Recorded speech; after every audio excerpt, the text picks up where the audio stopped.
Let me tell you a wild story about a guy who claimed he bought a whole village. And might have also stolen $22 million in the process. His name? Mayo. Just 23 years old, with flashy clothes, a pet tiger, a private jet, and one hell of an ego. "I'm a billionaire," he said on a podcast, sipping from a gold-rimmed glass.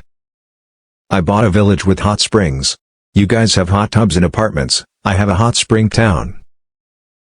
So, where did all this money come from? Mayo made a name for himself on TikTok. He talked about crypto, investing, and being rich. People ate it up. They followed. They listened. They trusted him.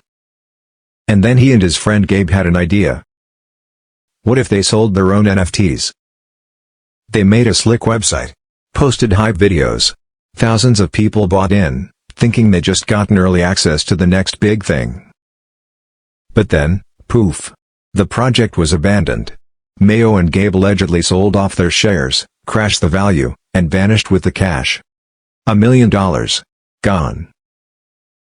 But they didn't stop there. They launched another NFT project. Different art, different brand, same playbook. Promote.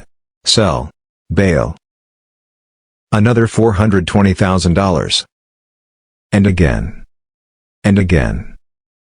Same con, new names.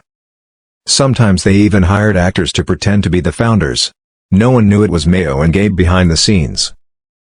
Until one guy, let's call him Project, joined their team. He helped moderate their NFT community. And when people in the chat started whispering, "This feels like a scam," Project cracked. He exposed Mayo and Gabe as the masterminds. Right there in the Discord. And that's when the threats started. First came fake emails from lawyers warning him to shut up. Then came texts, veiled threats to his family. "We know where your parents live." And yet, Project didn't back down. A couple of years passed.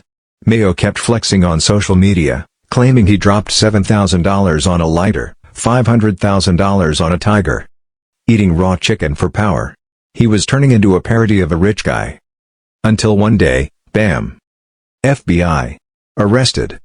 Both Mayo and Gabe were charged with defrauding investors of over $22 million.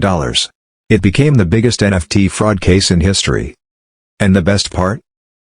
Many think Project, the kid they tried to silence, was the one who turned them in. So yeah, Mayo might have claimed he was the youngest billionaire. But in the end? He might just be the most expensive cautionary tale on the internet. Kindly follow for more.